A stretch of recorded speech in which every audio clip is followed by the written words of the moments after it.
이 사연은 서울 근교의 한 가정에서 실제로 일어났던 일을 각색하였습니다. 등장인물의 이름과 일부 정보는 개인정보 보호를 위해 변경되었습니다. 하늘은 울고 있었다. 장례식장 앞에 서 있는 민준의 어깨 위로 빗방울이 떨어졌습니다. 마치 하늘도 수연의 죽음을 슬퍼하는 것 같았죠. 민준은 검은 양복을 입고 묵묵히 조문객들을 맞이했습니다. 그의 눈에는 이미 눈물이 마를 새가 없었습니다. 15년 전 교통사고로 아들 준호를 잃은 그에게 이제 아내마저 떠나버렸으니까요. 민준 씨, 정말 힘드시겠네요. 오랜만에 만난 지인의 위로가 귓가를 스쳤습니다. 민준은 고개를 끄덕이는 것 외에는 아무 말도 할 수 없었습니다. 무슨 말을 해야 할지, 어떻게 행동해야 할지 아무것도 떠오르지 않았죠. 장례식장 안으로 들어가자 수연의 영정사진이 그를 맞이했습니다. 환하게 웃고 있는 수연의 미소가 마치 살아있는 것처럼 느껴졌습니다.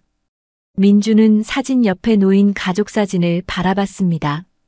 준호가 10살이었을 때 찍은 사진이었죠.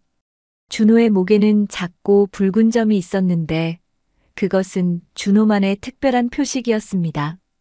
태어날 때부터 있었던 그 점은 민준에게 준호를 떠올리게 하는 가장 선명한 기억이었습니다. 준호야, 엄마가 너한테 갔구나. 민준은 마음속으로 중얼거렸습니다. 아들을 잃고 이제 아내마저 잃은 그에게 남은 것은 아무것도 없었습니다. 그저 공허함 뿐이었죠. 조문객들이 하나둘 들어왔습니다. 대부분 수연의 동료들이었습니다. 민준은 기계적으로 인사를 받았습니다. 그때였습니다. 낯선 남자가 장례식장에 들어섰습니다. 고급스러운 정장을 입은 그 남자는 주변의 시선을 한 몸에 받았습니다. 민준은 그가 누구인지 알 수 없었습니다. 수연의 회사 동료일까? 아니면 그저 지인일까? 궁금함이 일었지만 그런 생각을 할 여유조차 없었습니다. 삼가 고인의 명복을 빕니다. 낯선 남자가 민준 앞에 서서 깊게 고개를 숙였습니다. 민준은 기계적으로 고개를 숙여 인사를 받았습니다. 그때 민준의 시선이 남자의 목에 고정되었습니다. 남자의 셔츠기 사이로 작은 붉은 점이 보였습니다. 민준의 심장이 갑자기 빠르게 뛰기 시작했습니다. 그 점은 준호의 점과 너무나도 닮아 있었습니다. 혹시 지안건설의 최태호 사장님이신가요? 옆에 있던 장례식장 직원이 남자에게 물었습니다. 남자는 미소를 지으며 고개를 끄덕였죠. 네, 맞습니다. 고인과는 몇 년 전 건설 프로젝트에서 인연이 있었습니다. 민주는 그 말을 듣고 더욱 혼란스러워졌습니다. 수연이 건설 프로젝트에 참여했다는 이야기는 들어본 적이 없었습니다. 수연은 항상 가정을 중요시했고 준호가 사라진 후에는 더욱 집에만 있었습니다. 무언가 이상했습니다. 태호는 수연의 영정사진 앞에 서서 잠시 묵념을 하더니 민준에게 다시 고개를 숙이고 자리를 떠났습니다. 민준은 본능적으로 그를 따라가고 싶었지만 발이 떨어지지 않았습니다. 다른 조문객들이 계속해서 들어오고 있었기 때문이죠. 민준의 머릿속은 혼란스러웠습니다. 최태호의 목에 있던 그 붉은 점은 분명 준호의 것과 닮아 있었습니다. 하지만 그것이 무슨 의미인지 어떻게 해석해야 할지 알 수 없었습니다. 준호는 15년 전 사고로 세상을 떠났습니다. 시신은 찾지 못했지만 경찰은 준호가 강물에 휩쓸려 사망했다고 결론지었죠. 그 후로 민준과 수연은 아들 없는 삶을 살아왔습니다. 여보, 혹시 무슨 단서라도 남기고 간 거야? 민준은 수연의 영정사진을 바라보며 속삭였습니다. 수연은 미소만 지을 뿐 아무 대답도 해주지 않았습니다. 민준의 마음속에 의심의 씨앗이 자라기 시작했습니다. 이 모든 것이 우연일까? 아니면 운명의 장난일까? 민준은 알 수 없었습니다. 그저 수연의 장례를 마치고 나면 반드시 최태호라는 사람에 대해 알아봐야겠다고 다짐했습니다. 장례식이 끝나고 민주는 집으로 돌아왔습니다. 텅 빈 집안에 수연의 흔적만이 가득했죠. 거실 소파에 앉아 민주는 최태호의 얼굴을 떠올렸습니다. 그 목에 붉은 점이 자꾸만 눈앞에 아른거렸습니다. 말도 안 돼. 우연일 뿐이야. 그렇게 스스로를 다독이면서도 민준의 손은 이미 노트북을 열고 있었습니다. 검색창에 지안건설 최태호를 입력했습니다. 수많은 기사들이 화면을 채웠습니다. 지안건설은 국내 굴지의 건설회사였고 최태호는 30대 중반의 나이에 CEO 자리에 오른 인물이었습니다. 그의 성공 스토리는 많은 이들에게 귀감이 되었죠. 민준의 시선이 한 기사에 고정되었습니다. 고아 출신에서 건설왕까지 최태호의 인생 역전이라는 제목의 기사였습니다.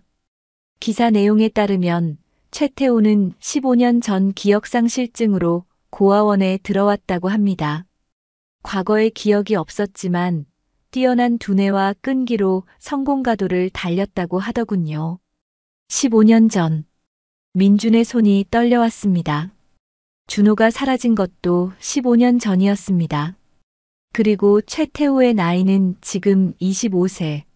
준호가 살아있다면 정확히 25세가 됐을 나이죠.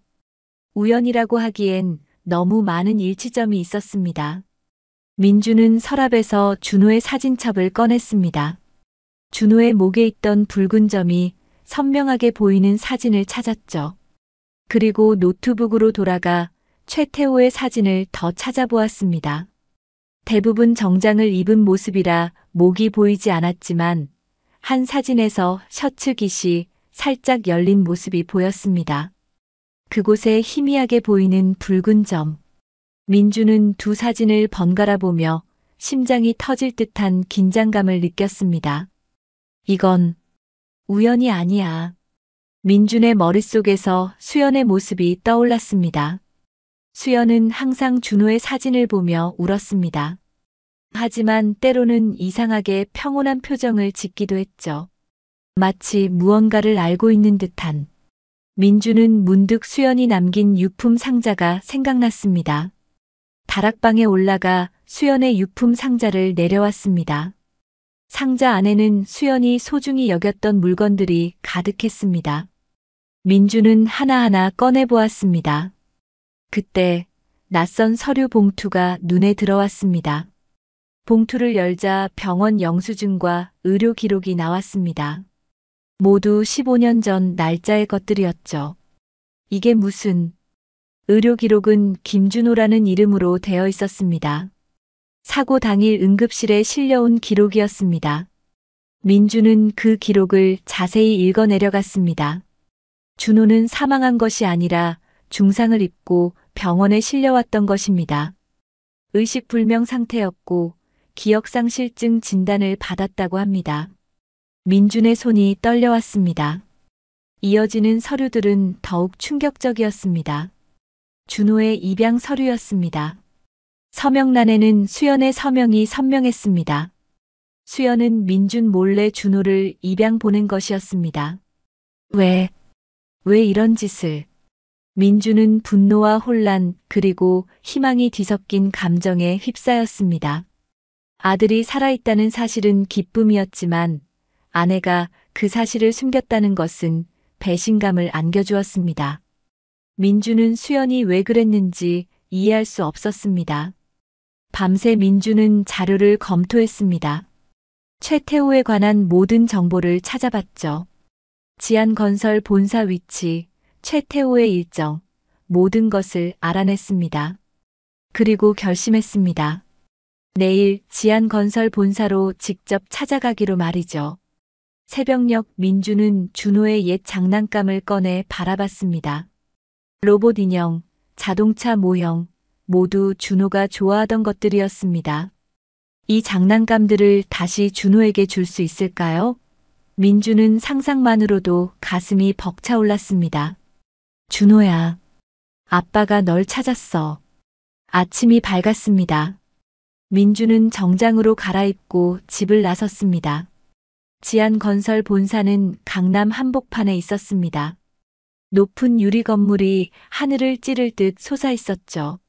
민주는 깊은 숨을 내쉬고 건물 안으로 들어갔습니다. 최태호 사장님을 만나러 왔습니다. 리셉션에 앉아있던 여직원이 의아한 표정을 지었습니다. 예약하셨나요? 아니요, 하지만 꼭 만나야 합니다. 고인이 된 제 아내와 관련된 일입니다. 여직원은 잠시 망설이다 전화를 걸었습니다. 짧은 대화 후 그녀는 민준을 바라봤습니다.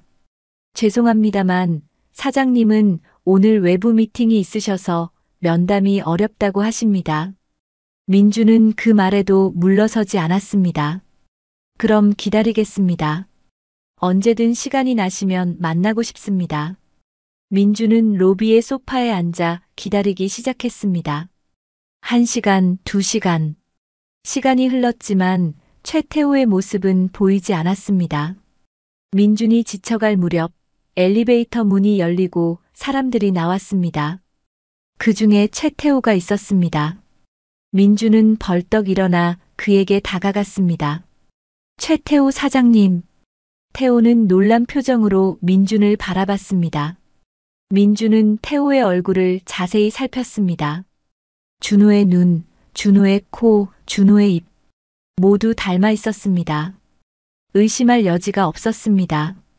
그는 분명 준호였습니다. 당신, 장례식에서 뵌 분이시죠? 태호의 목소리가 민준의 생각을 깨트렸습니다. 민준은 떨리는 목소리로 말했습니다. 네, 민준입니다. 수연의 남편이요. 잠시 이야기 좀 나눌 수 있을까요? 태호의 눈이 흔들렸습니다. 경계하는 눈빛이었죠. 그의 뒤에 서 있던 비서가 앞으로 나섰습니다. 사장님, 다음 일정이 있으십니다. 태호는 비서에게 고개를 끄덕이더니 민준을 향해 말했습니다. 죄송합니다만 지금은 시간이 없네요. 다른 날 약속을 잡으시죠. 민준은 태호가 도망치듯 자리를 떠나려는 모습을 보며 급하게 말했습니다. 당신 목에 그 점. 내 아들도 똑같은 점이 있었어요. 태호의 발걸음이 멈췄습니다. 그는 천천히 고개를 돌려 민준을 바라봤습니다. 그의 눈에 혼란이 스쳤습니다. 손으로 무의식적으로 목을 만지는 모습이 보였죠. 무슨 말씀이신지.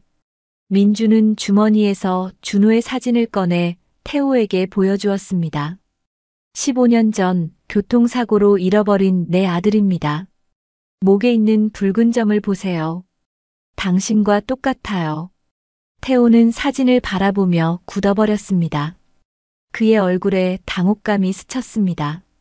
비서가 다시 나서려 했지만 태호는 손을 들어 그를 막았습니다. 제 사무실로 오세요. 엘리베이터를 타고 오른 최고층 사무실은 서울 시내가 한눈에 내려다 보이는 전망을 자랑했습니다. 태호는 민준에게 소파를 가리키며 앉으라 권했습니다. 비서에게는 나가라는 손짓을 했죠. 제가 당신 아들이라고 생각하시는 겁니까? 태호의 목소리는 차갑게 울렸습니다. 민준은 그의 눈을 똑바로 바라보며 대답했습니다. 확신할 수는 없지만 너무 많은 것이 일치해요. 나이, 그 붉은 점, 그리고 당신이 기억상실로 15년 전 입양되었다는 사실까지. 태호는 창밖을 바라보며 깊은 숨을 내쉬었습니다. 저는 제 과거에 대해 아는 것이 많지 않습니다. 기억상실증으로 어린 시절 기억이 없어요. 입양된 후 새 삶을 살았을 뿐이죠. 민주는 수연의 유품 상자에서 찾은 서류들을 꺼내 태호에게 보여주었습니다. 이건 내 아내가 남긴 서류들입니다. 우리 아들 준호가 사망한 것이 아니라 병원에 입원했다는 기록이에요. 그리고 이건 입양 동의서입니다. 내 아내의 서명이 있어요. 태호는 서류를 받아 자세히 살펴보았습니다. 그의 손이 미세하게 떨리고 있었습니다. 잠시 침묵이 흘렀습니다. 태호의 눈에 복잡한 감정이 스쳤습니다. 저는 모릅니다. 이 모든 게 사실이라면 왜 제가 입양되었는지 민준도 그 이유를 알 수 없었습니다. 수연은 왜 자신에게 아들이 살아있다는 사실을 숨겼을까요? 왜 아들을 다른 가정에 보냈을까요? 그 질문들이 민준의 머릿속을 맴돌았습니다. DNA 검사를 해봤으면 합니다. 민준의 말에 태호는 고개를 저었습니다. 그럴 필요가 있을까요? 저는 이미 제 인생을 살고 있습니다. 회사도 있고 책임져야 할 사람들도 많아요. 갑자기 과거가 바뀐다고 해서 현재가 바뀌는 건 아닙니다. 민주는 태호의 말에 가슴이 아팠습니다. 그가 준호라면, 자신의 아들이라면. 하지만 태호의 말도 이해할 수 있었습니다. 그에게는 이미 자신만의 삶이 있었으니까요. 그래도 확인해야 합니다. 당신이 정말 내 아들인지. 태호는 한숨을 내쉬었습니다. 지금 당장은 답을 드릴 수 없습니다. 생각할 시간이 필요해요. 민주는 더 이상 강요할 수 없었습니다. 그는 명함을 꺼내 태호에게 건넸습니다. 언제든 연락해 주세요. 기다리겠습니다. 태호는 명함을 받아 잠시 바라보더니 서랍에 넣었습니다. 그의 표정은 읽기 어려웠습니다. 민주는 자리에서 일어났습니다.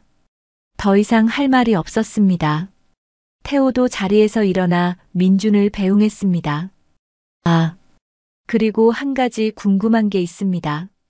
태호가 문 앞에서 민준을 불러 세웠습니다. 제 어머니, 아니, 사모님은 왜 돌아가셨나요? 민준은 태호를 바라보았습니다. 그의 눈에는 진심 어린 궁금증이 담겨 있었습니다. 암이었어요. 오래 투병했지만 결국 이겨내지 못했죠. 태호의 눈에 슬픔이 스쳤습니다. 그는 고개를 끄덕였습니다. 감사합니다. 조심히 가세요. 민주는 지안건설을 나와 걸음을 옮겼습니다. 마음은 복잡했지만 한 가지 확신이 들었습니다. 태호는 분명 준호였습니다. 그의 눈빛, 표정, 모든 것이 준호를 닮아 있었습니다. 하지만 왜 수연은 이 사실을 숨겼을까요? 왜 아들을 포기했을까요? 집으로 돌아온 민주는 다시 수연의 유품 상자를 뒤졌습니다. 더 많은 단서를 찾아야 했습니다. 상자 바닥에서 낡은 일기장을 발견했습니다. 수연의 일기였습니다. 민주는 일기장을 펼쳤습니다. 페이지를 넘기다 준호의 사고 날짜에 쓰인 일기를 발견했습니다. 오늘 끔찍한 일이 있었다. 준호가 사고를 당했다. 의사는 준호의 상태가 심각하다고 했다. 민준이 무너질 것 같다. 어떻게 해야 할지 모르겠다. 다음 날짜의 일기는 더 충격적이었습니다. 준호는 살았지만 기억을 잃었다. 의사는 트라우마로 인한 기억 상실이라고 했다. 민준에게 말해야 할까? 하지만 준호는 우리를 기억하지 못한다. 민준이 이 사실을 알면 더 괴로워할 것이다. 차라리 준호를 새 가정에 보내는 게 나을지도 모르겠다. 민준은 일기장을 덮었습니다. 수연의 마음을 이해하려 했지만 쉽지 않았습니다.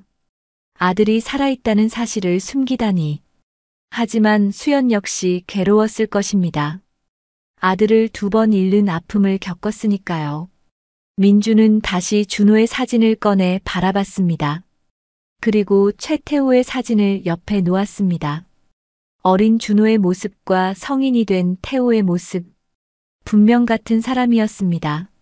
민주는 더 이상 의심하지 않았습니다. 이제 남은 것은 태호가 진실을 받아들이는 것뿐이었습니다. 준호야, 아빠가 너를 찾았어. 이제 절대 놓치지 않을게. 민주는 결심했습니다. 태호가 연락해 올 때까지 기다리는 것이 아니라 적극적으로 다가가기로 말이죠. 아들을 되찾기 위해서라면 무슨 일이든 할 준비가 되어 있었습니다. 다음 날 아침 민주는 다시 장례식장을 찾았습니다. 수연의 사진 앞에 서서 오랫동안 그녀를 바라봤습니다. 이제는 원망보다는 이해하려는 마음이 컸습니다. 수연이 왜 그런 선택을 했는지 그녀의 마음을 헤아려 보려 했죠. 여보, 왜 말해주지 않았어? 우리 함께 아들을 찾을 수 있었잖아. 민준의 눈에서 눈물이 흘렀습니다. 수연이 홀로 아들의 비밀을 간직한 채 세상을 떠났다는 사실이 너무 가슴 아팠습니다. 어쩌면 수연은 죽기 전에 민준에게 진실을 알려주고 싶었는지도 모릅니다. 그래서 유품 상자에 그 모든 증거를 남겨두었을지도 모르죠. 유가족분이신가요? 뒤에서 들려온 목소리에 민준은 고개를 돌렸습니다. 낯선 중년 여성이 서 있었습니다. 네, 고인의 남편입니다. 저는 이영주라고 해요. 수연 씨와 같은 병원에서 치료받던 환자였어요. 장례식에 오지 못해 죄송해요. 민주는 고개를 끄덕였습니다. 영주는 조심스럽게 말을 이었습니다. 수연 씨가 마지막에 자주 얘기했어요. 아들 이야기를. 민준의 귀가 쫑긋해졌습니다. 아들 이야기요? 네, 15년 전 잃어버렸다는 아들 말이에요. 하지만 이상하게도 때로는 아들이 잘 지내고 있다고 말하기도 했어요. 처음엔 헛소리인 줄 알았는데 수연 씨가 너무 진지해서 민준의 심장이 빠르게 뛰기 시작했습니다. 혹시 수연이 그 아들에 대해 더 구체적으로 말한 적 있나요? 영주는 잠시 생각하더니 대답했습니다. 한 번은 그러더군요. 내 아들은 이제 성공한 사람이 됐어. 나 때문에 고생하지 않아도 돼서 다행이야라고요. 그리고 지안이라는 단어도 자주 말했어요. 지안. 지안건설의 최태호. 모든 것이 연결되었습니다. 수연은 분명 태호가 준호라는 사실을 알고 있었습니다. 그리고 의도적으로 그 사실을 숨겨왔던 것이죠. 감사합니다. 정말 소중한 정보예요. 영주는 미소를 지으며 수연의 영정사진 앞에 꽃을 놓았습니다. 수연 씨는 정말 좋은 분이었어요. 항상 가족을 먼저 생각했죠. 영주가 떠난 후 민주는 다시 수연의 사진을 바라봤습니다. 이제 조금은 이해할 수 있을 것 같았습니다. 수연은 준호를 지키기 위해 그런 선택을 했을지도 모릅니다. 아마도 준호가 기억을 잃은 상태에서 새 출발을 하는 것이 더 나을 거라 판단했을 수도 있겠죠. 장례식장을 나와 민주는 병원으로 향했습니다. 준호의 사고 당시 입원했던 병원이었습니다. 15년이 지났지만 혹시 남아있는 기록이 있을지도 모른다는 희망이 있었습니다. 죄송합니다만 그렇게 오래된 기록은 확인하기 어렵습니다. 접수대의 간호사가 미안한 표정으로 말했습니다. 민주는 포기하지 않았습니다. 정말 중요한 일입니다. 제발 도와주세요. 간호사는 한숨을 쉬더니 말했습니다. 김병장 선생님을 만나보세요. 그분은 이 병원에서 30년 넘게 근무하셨어요. 혹시 기억하실지도 모르죠. 김병장 선생은 퇴근 준비를 하고 있었습니다. 민준이 다가가자 그는 친절하게 맞아주었습니다. 김준호라는 환자요? 15년 전이라. 기억이 가물가물하네요. 민주는 준호의 사진을 보여주었습니다. 김병장의 눈이 커졌습니다. 아, 이 아이. 기억나요. 교통사고로 온 아이죠. 심각한 상태였어요. 의식불명이었고. 그 아이가 어떻게 됐는지 아세요? 김병장은 고개를 갸웃거렸습니다. 이상하게도 갑자기 다른 병원으로 이송됐어요. 아주 급하게요. 그 어머니가 모든 절차를 밟았죠. 다른 병원이요? 어디로요? 글쎄요. 정확히는 기억나지 않아요. 하지만 서류는 남아있을 거예요. 김병장의 도움으로 민주는 준호의 이송 서류를 찾을 수 있었습니다. 준호는 서울 외곽의 작은 사립병원으로 이송되었습니다. 그곳에서 김태호라는 이름으로 등록되어 있었죠. 김태호, 최태호, 수연은 준호의 이름까지 바꿔버린 것이었습니다. 민주는 그 사립병원까지 찾아갔습니다. 하지만 그 병원은 이미 문을 닫고 없었습니다. 대신 그 자리에는 새 건물이 들어서 있었죠. 단서는 여기서 끊어진 것 같았습니다. 집으로 돌아오는 길, 민준의 휴대폰이 울렸습니다. 낯선 번호였습니다. 여보세요? 민준 씨, 최태호입니다. 민준의 심장이 멈춘 듯 했습니다. 태호의 목소리였습니다. 네, 말씀하세요. 내일 저녁 7시 한강공원 벤치에서 만납시다. 얘기할 게 있어요. 전화가 끊겼습니다. 민주는 기쁨과 불안이 교차하는 감정을 느꼈습니다. 태호가 무슨 말을 하려는 걸까요? 혹시 DNA 검사에 동의할까요? 아니면 완전히 거부할까요? 그날 밤 민주는 잠을 이루지 못했습니다. 머릿속에는 온통 준호의 모습, 태호의 모습이 교차했습니다. 아들을 되찾을 수 있다는 희망과 잃을 수도 있다는 두려움 사이에서 민주는 밤새 뒤척였습니다. 다음 날 민주는 일찍 일어나 준비했습니다.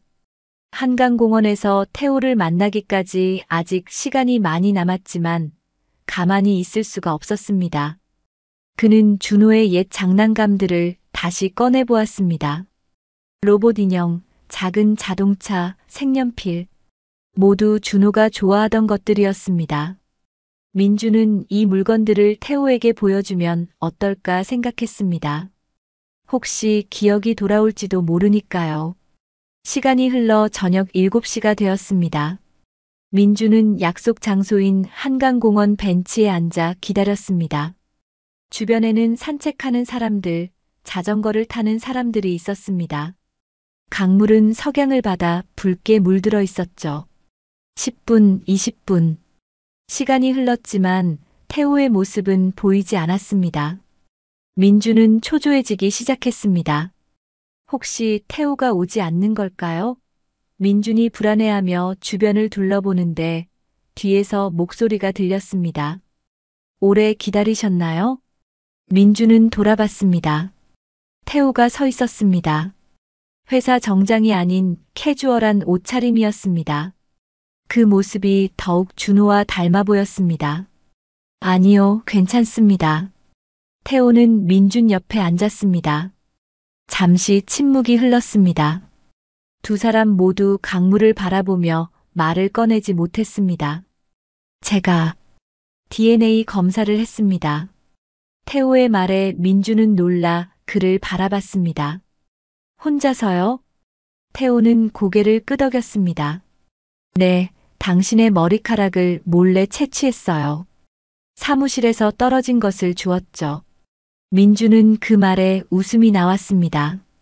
영리한 아이였던 준호의 모습이 떠올랐습니다.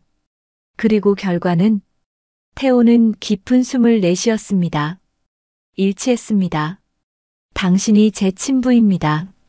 민준의 온몸에 전율이 흘렀습니다.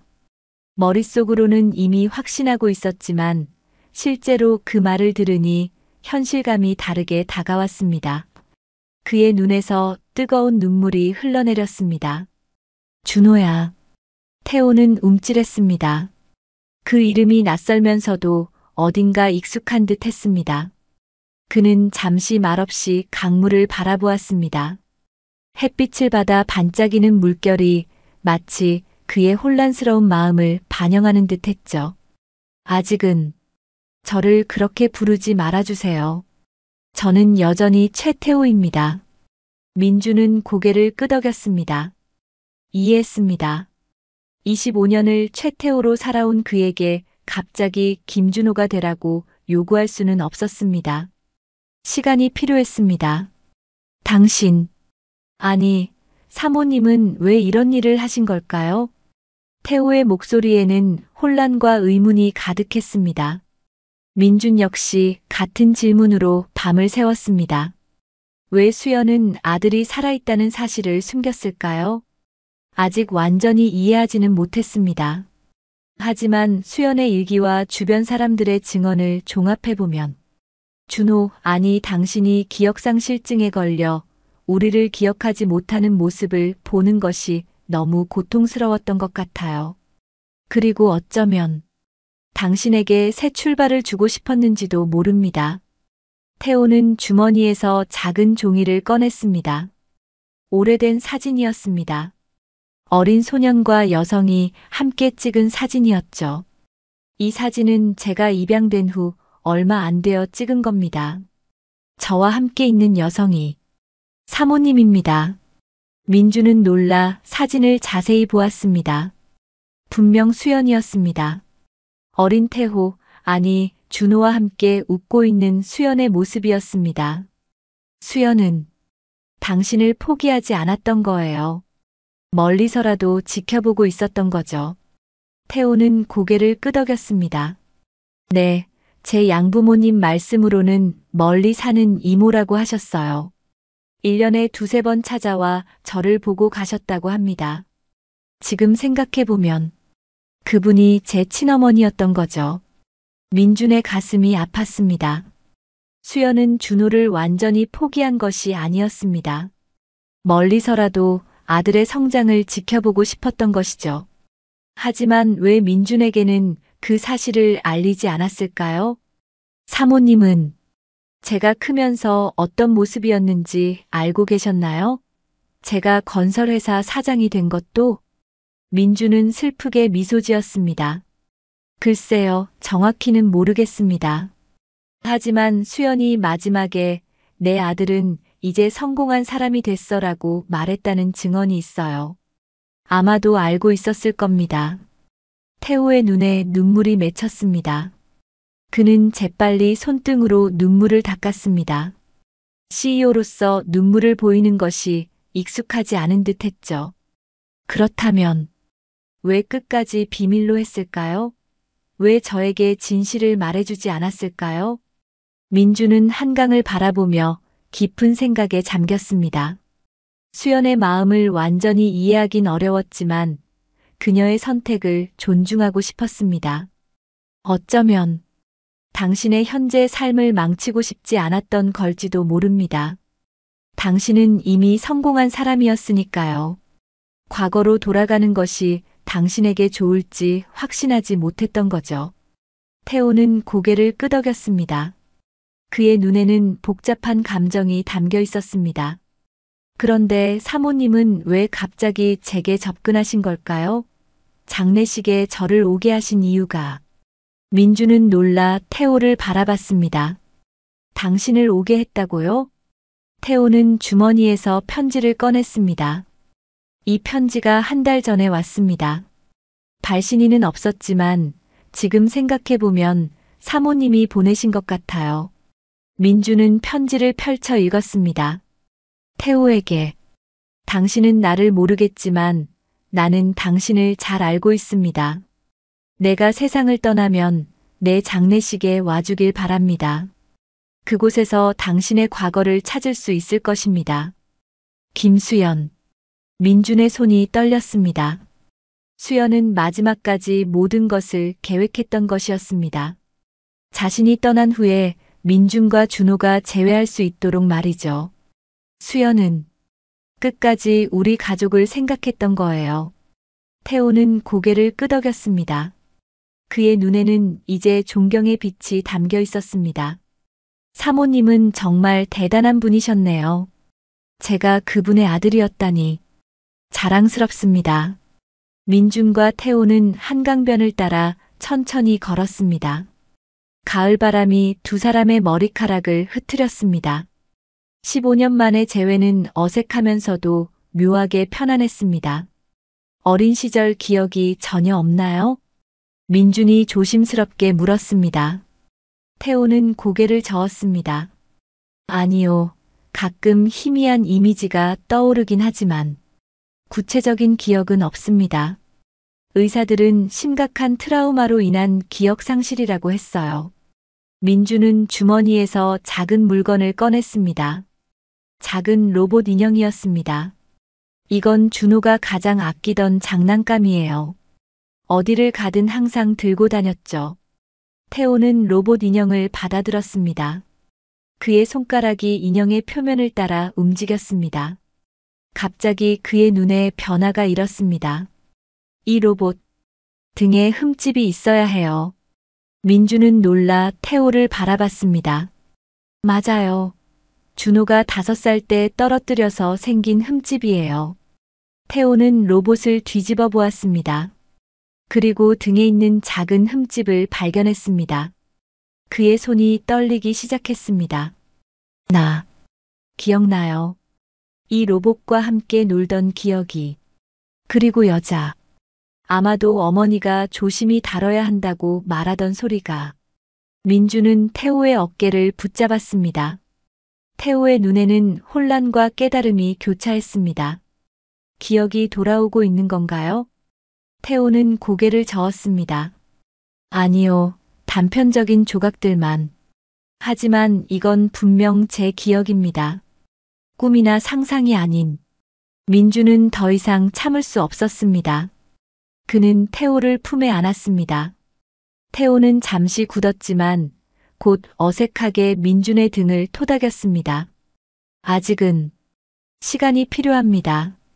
갑자기 모든 것이 변해서 민주는 태호에게서 떨어져 나왔습니다. 그의 눈에는 이해와 사랑이 담겨 있었습니다. 물론이죠. 서두르지 않겠습니다. 당신의 페이스대로 진행해요. 태호는 고마운 듯 미소 지었습니다. 감사합니다. 아버지. 그 한마디에 민준의 심장이 뛰었습니다. 15년 만에 들은 아버지라는 말. 그 단어가 얼마나 그리웠는지 몰랐습니다. 앞으로 어떻게 하고 싶나요? 민준이 물었습니다. 태호는 잠시 생각하더니 대답했습니다. 일단은 현재 제 삶을 유지하고 싶습니다. 회사도 있고 책임져야 할 사람들도 많으니까요. 하지만 당신과 조금씩 관계를 쌓아가고 싶습니다. 그리고 제 과거에 대해서도 더 알고 싶어요. 민주는 고개를 끄덕였습니다. 그래요, 좋습니다.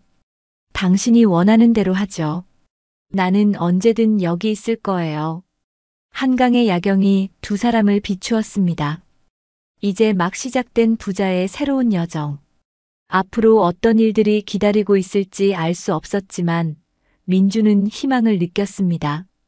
수연이 남긴 마지막 선물, 아들과의 재회는 민준에게 새로운 삶의 의미를 주었습니다. 함께 식사라도 할까요? 태호가 제안했습니다. 민주는 기쁘게 고개를 끄덕였습니다. 좋아요. 마침 배가 고프던 참이었습니다. 두 사람은 나란히 걸어 한강변 식당으로 향했습니다.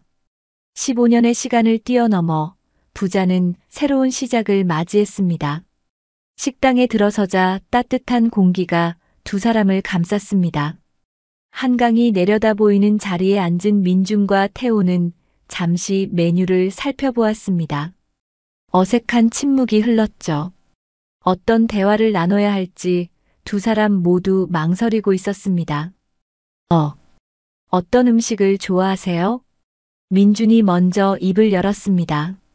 태호는 미소를 지었습니다.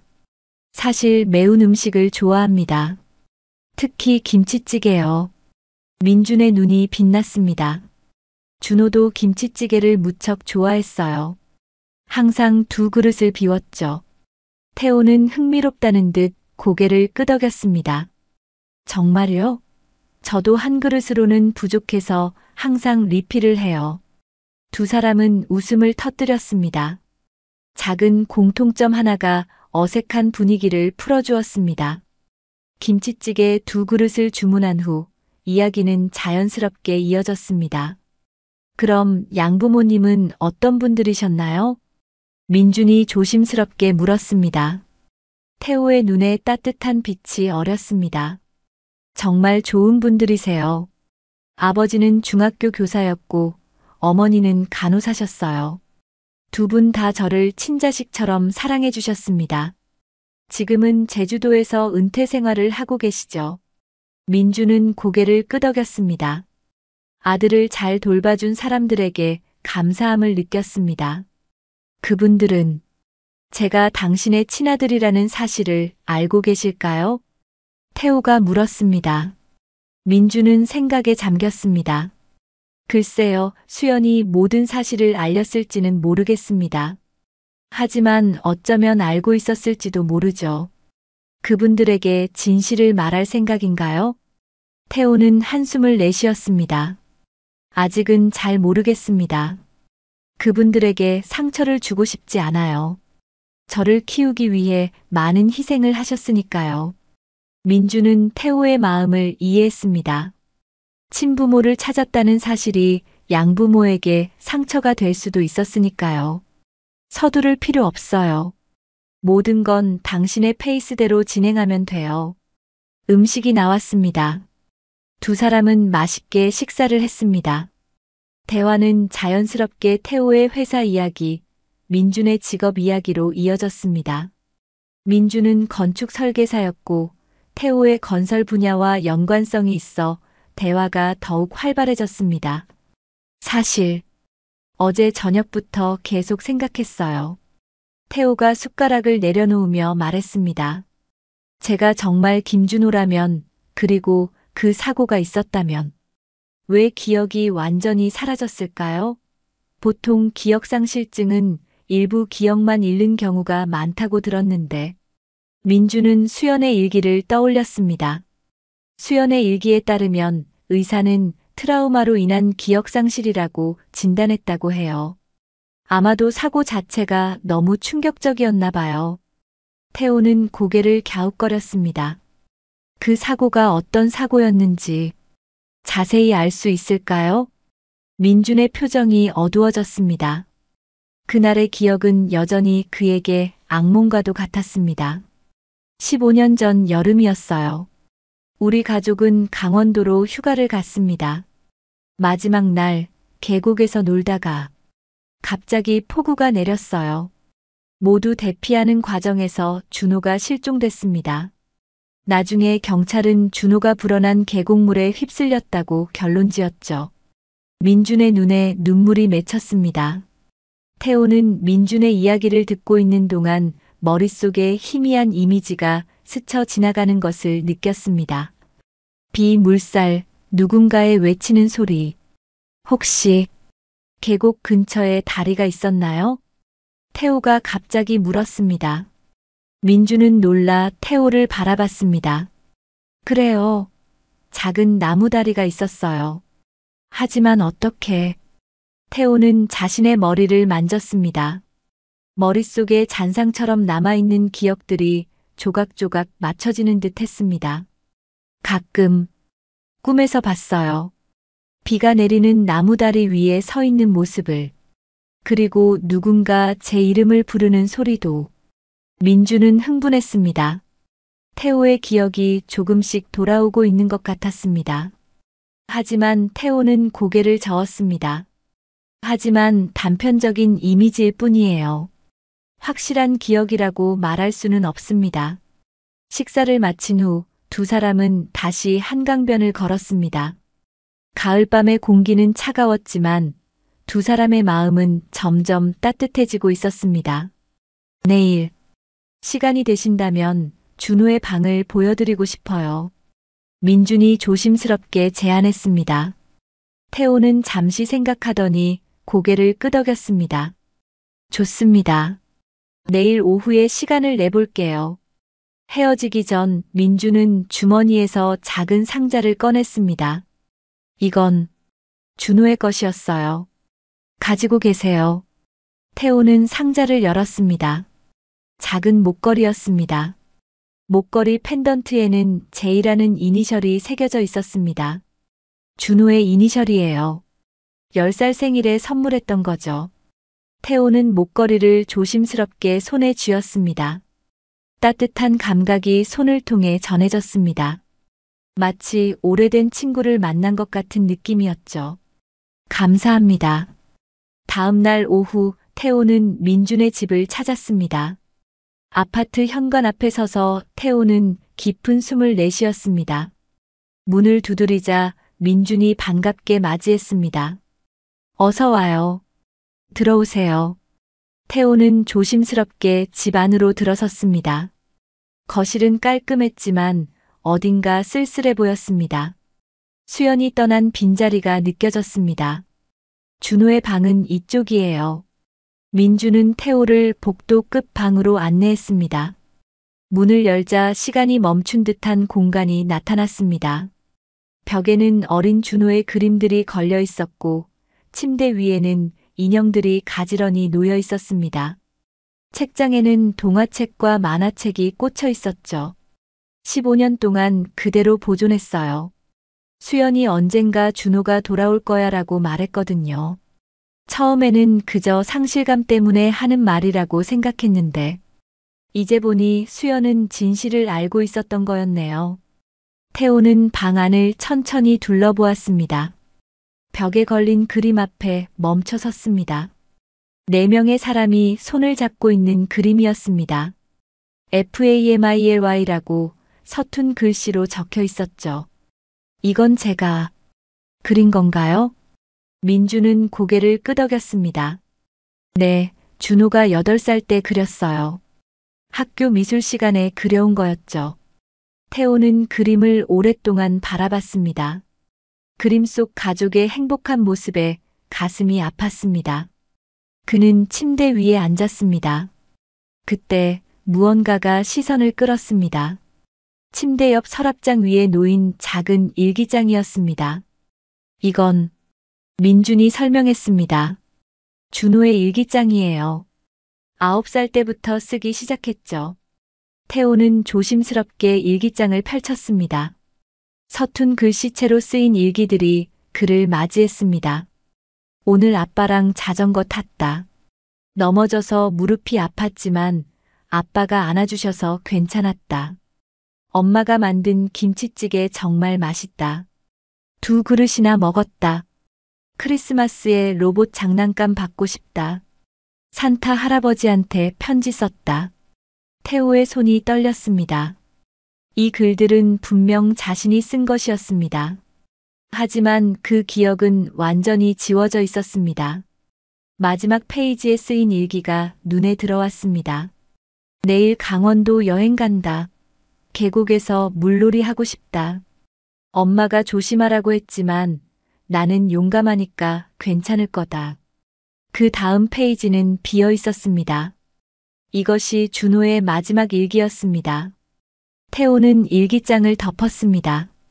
그의 눈에서 눈물이 흘렀습니다. 왜? 제 기억은 완전히 사라진 걸까요? 이렇게 행복했던 시간들인데. 민주는 태호의 어깨에 손을 올렸습니다.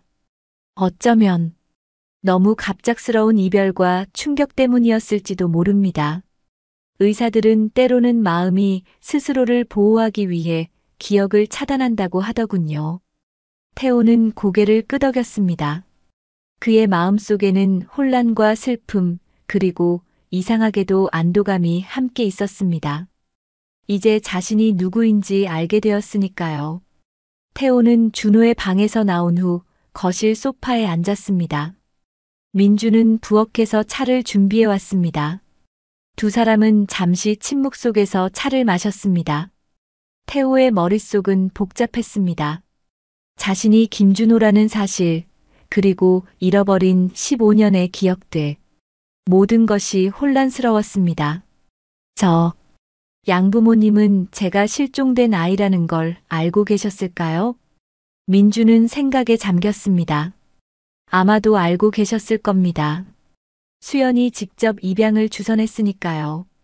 하지만 당신에게 말하지 않은 이유는 아마도 당신을 보호하기 위해서였을 거예요. 태호는 고개를 끄덕였습니다. 그의 양부모님은 항상 그에게 좋은 분들이었습니다. 이제 그들에게도 진실을 말해야 할지 고민이 되었습니다. 그런데 한 가지 이해가 안 되는 게 있어요. 태호가 말했습니다. 왜 사모님은 제가 살아있다는 사실을 숨기셨을까요? 당신에게 말씀하시지 않은 이유가. 민준의 눈에 슬픔이 어렸습니다. 나도 처음에는 이해할 수 없었어요. 하지만 수연의 일기를 더 읽어보니 그녀 나름의 이유가 있었던 것 같아요. 민주는 주머니에서 작은 종이를 꺼냈습니다. 수연의 일기 중 일부를 복사한 것이었습니다. 사고 후 3개월이 지난 시점의 일기예요. 태호는 종이를 받아 읽기 시작했습니다. 민주는 여전히 준호를 찾고 있다. 매일 밤 악몽에 시달리고 낮에는 경찰서와 병원을 돌아다닌다. 준호가 살아있다고 말하면 어떨까? 하지만 준호는 우리를 기억하지 못한다. 의사는 트라우마로 인한 기억 상실이 평생 지속될 수도 있다고 했다. 만약 민준이 준호를 찾아도 아들이 자신을 아버지로 기억하지 못한다면 그건 민준에게 두 번째 상실이 될 것이다.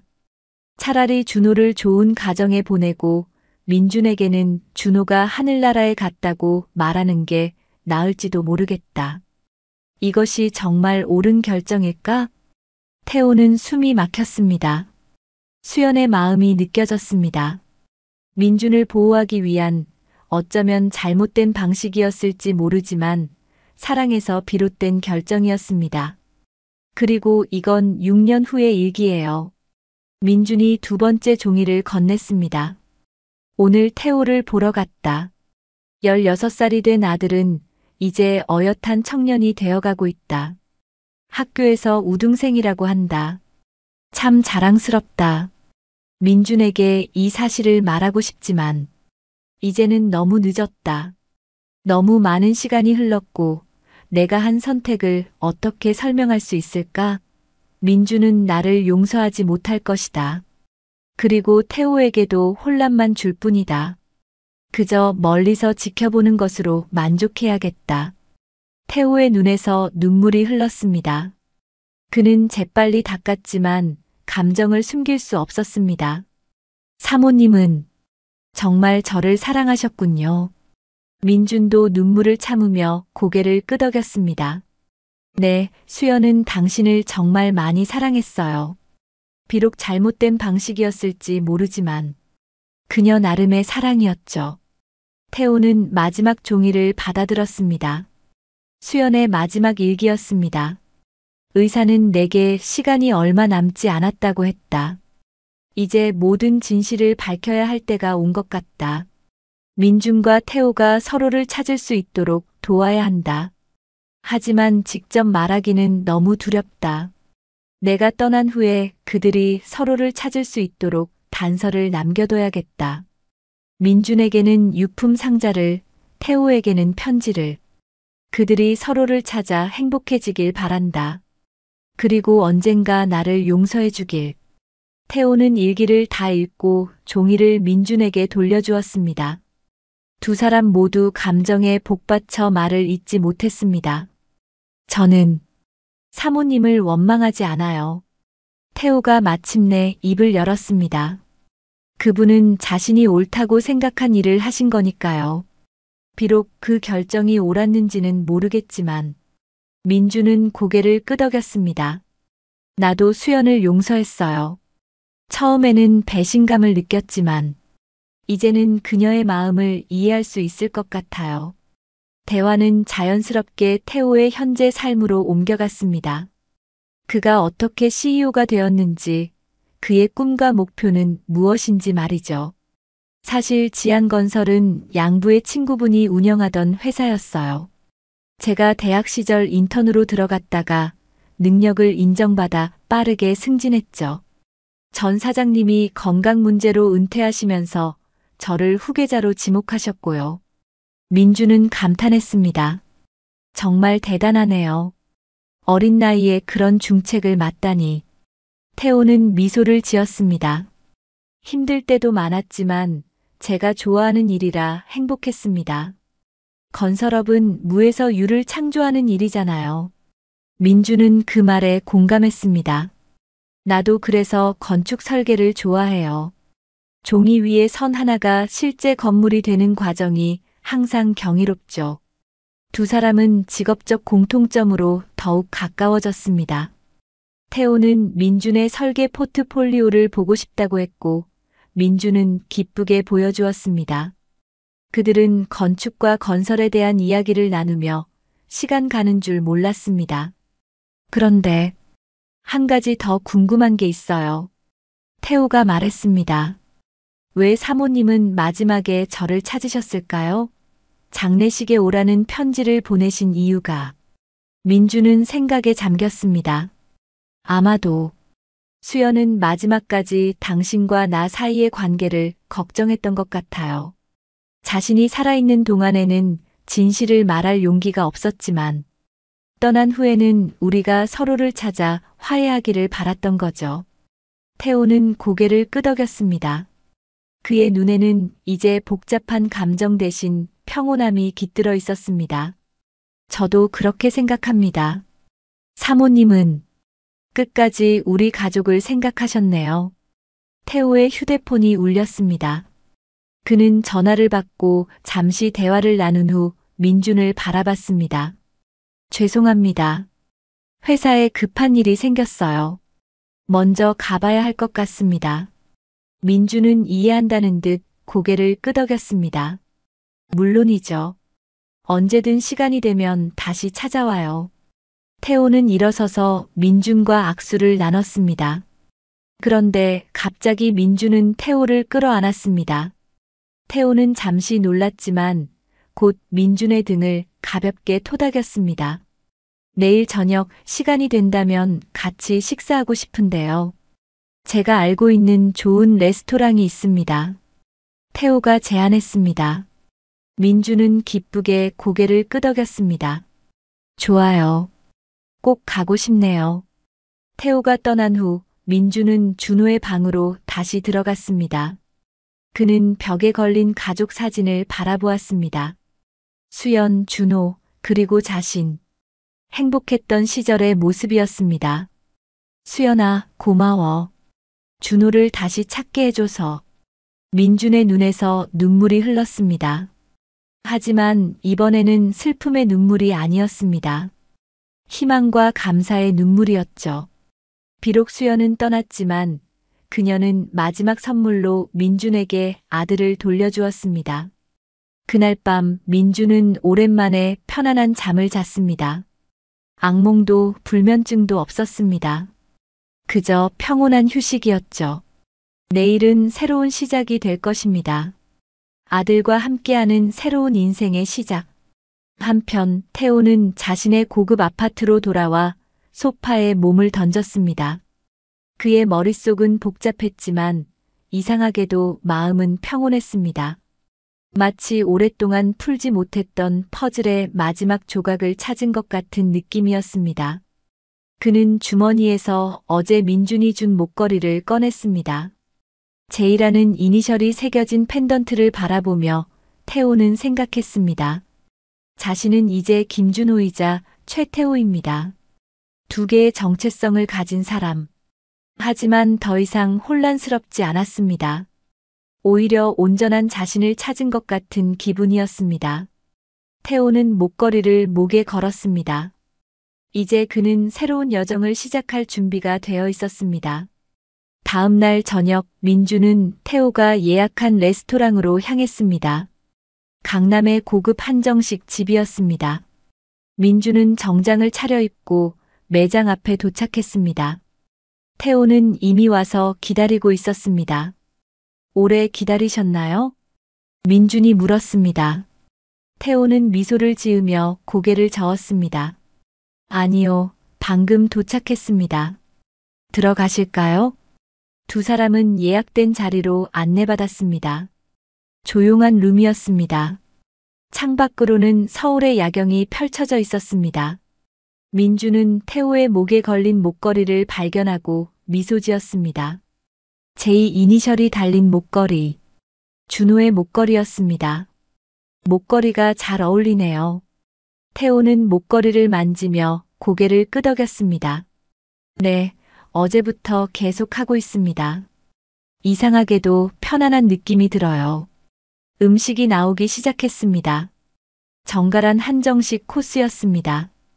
두 사람은 음식을 즐기며 대화를 나눴습니다. 어제보다 훨씬 편안한 분위기였습니다. 사실 오늘 만나자고 한 데는 이유가 있습니다. 태호가 진지한 표정으로 말했습니다. 민주는 태호의 눈을 바라봤습니다. 제가 김준호라는 사실을 받아들이기로 했습니다. 그리고 당신을 아버지로 인정하고 싶어요. 민준의 눈에 눈물이 맺혔습니다. 그는 말없이 고개를 끄덕였습니다. 하지만 저는 여전히 최태호이기도 합니다. 지금 제 삶을 포기할 수는 없어요. 회사도 있고 책임져야 할 사람들도 많으니까요. 민주는 이해한다는 듯 고개를 끄덕였습니다. 물론이죠. 당신의 삶은 당신의 것입니다. 내가 바라는 건 그저 가끔 아버지로서 당신을 만날 수 있는 기회뿐이에요. 태호는 미소를 지었습니다. 그것보다 더 많은 것을 드리고 싶습니다. 우리 함께 시간을 보내며 서로를 알아가는 건 어떨까요? 당신이 제 과거를 알려주고 제가 제 현재를 나누는 거죠. 민주는 기쁨에 차 고개를 끄덕였습니다. 그 이상 바랄 게 없어요.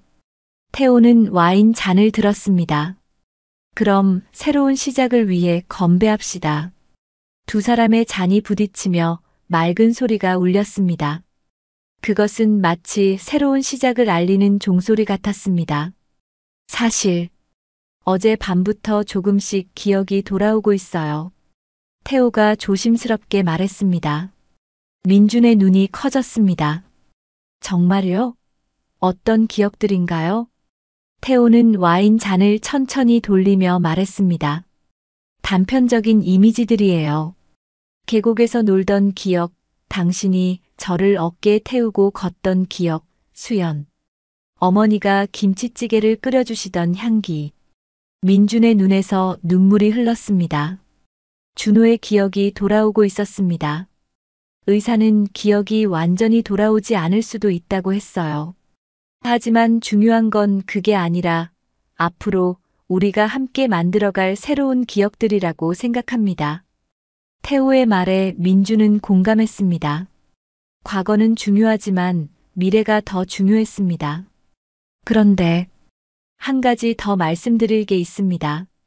태호가 주머니에서 종이 한 장을 꺼냈습니다. 이건 수연, 어머니의 마지막 편지입니다. 어제 집에 돌아가서 다시 읽어봤는데 제가 놓친 부분이 있더군요. 민주는 종이를 받아 읽기 시작했습니다. 태호에게, 당신은 나를 모르겠지만 나는 당신을 잘 알고 있습니다. 내가 세상을 떠나면 내 장례식에 와주길 바랍니다. 그곳에서 당신의 과거를 찾을 수 있을 것입니다. 그리고 태호야, 만약 내가 진실을 알게 된다면 아버지를 이해해 주길 바란다. 그는 너를 찾기 위해 15년을 보냈단다. 내가 그에게 진실을 말하지 않은 것은 내 잘못이야. 하지만 이제 너희 두 사람이 다시 만날 시간이 왔구나. 그리고 마지막으로 내가 너에게 해준 모든 선택이 옳았는지는 모르겠다. 하지만 그것은 모두 사랑에서 비롯된 것이었음을 알아주었으면 한다. 내 어머니 김수연. 민준의 눈에서 눈물이 흘렀습니다. 수연의 마지막 메시지였습니다. 그녀는 끝까지 가족을 생각했습니다. 어머니는 정말 대단한 분이셨네요. 태호가 말했습니다. 그의 눈에도 눈물이 맺혔습니다. 네, 수연은 항상 가족을 먼저 생각했어요. 비록 그 방식이 때로는 이해하기 어려웠지만 민주는 수연의 편지를 태호에게 돌려주었습니다. 태호는 그것을 조심스럽게 주머니에 넣었습니다. 저는 어제 양부모님께 전화했습니다. 태호가 갑자기 말했습니다. 민주는 놀라 태호를 바라봤습니다. 정말요? 어떻게 되었나요? 태호는 깊은 숨을 내쉬었습니다. 처음에는 충격을 받으셨어요. 하지만 그분들은 이미 알고 계셨습니다. 수연, 어머니가 저를 입양 보낼 때 모든 것을 설명했다고 해요. 다만 제가 기억을 되찾을 때까지 말하지 말아달라고 부탁하셨대요. 민주는 놀라움을 감출 수 없었습니다. 수연은 정말 모든 것을 계획했던 것이었습니다. 그분들은 어떤 반응이셨어요? 태호는 미소를 지었습니다. 슬퍼하시면서도 이해해 주셨어요. 그리고 당신을 만나고 싶어 하십니다. 언젠가 기회가 되면 함께 제주도에 방문하자고 하셨어요. 민주는 기쁘게 고개를 끄덕였습니다. 물론이죠. 꼭 뵙고 싶네요. 당신을 그렇게 훌륭하게 키워주신 분들이니까요. 두 사람은 식사를 마치고 레스토랑을 나왔습니다. 가을밤의 공기는 차가웠지만 두 사람의 마음은 따뜻했습니다. 다음 주말에 수연의 묘소에 함께 가볼까 합니다. 괜찮으신가요? 민준이 제안했습니다. 태호는 고개를 끄덕였습니다. 네, 꼭 가고 싶습니다. 어머니께 인사드리고 싶어요. 두 사람은 작별 인사를 나누려는 찰나 태호가 갑자기 민준을 바라봤습니다. 아버지. 그 한마디에 민준의 심장이 뛰었습니다. 태호가 처음으로 그를 아버지라고 불렀습니다. 네, 준호야. 태호는 민준을 바라봤습니다. 그의 눈에는 사랑과 존경이 담겨 있었습니다. 감사합니다. 저를 찾아주셔서, 그리고 기다려주셔서. 민준은 아들을 끌어안았습니다. 이번에는 태호도 자연스럽게 민준을 안아주었습니다. 부자의 포옹은 길고 따뜻했습니다. 15년의 시간을 뛰어넘는 포옹이었죠. 일주일 후 민준과 태호는 수연의 묘소를 찾았습니다. 가을비가 내리는 날이었지만 두 사람은 우산을 쓰고 묘소 앞에 섰습니다. 태호는 꽃다발을 내려놓았습니다. 어머니, 저 왔어요. 제가 김준호예요. 태호의 목소리는 떨렸지만 그의 눈에는 확신이 담겨 있었습니다. 그는 이제 자신이 누구인지 알았습니다. 김준호이자 최태호. 두 개의 정체성을 가진 사람. 하지만 그것은 혼란이 아니라 그의 일부였습니다. 민주는 아들의 어깨에 손을 올렸습니다. 비가 내리는 가운데 부자는 수연을 향해 감사의 기도를 올렸습니다.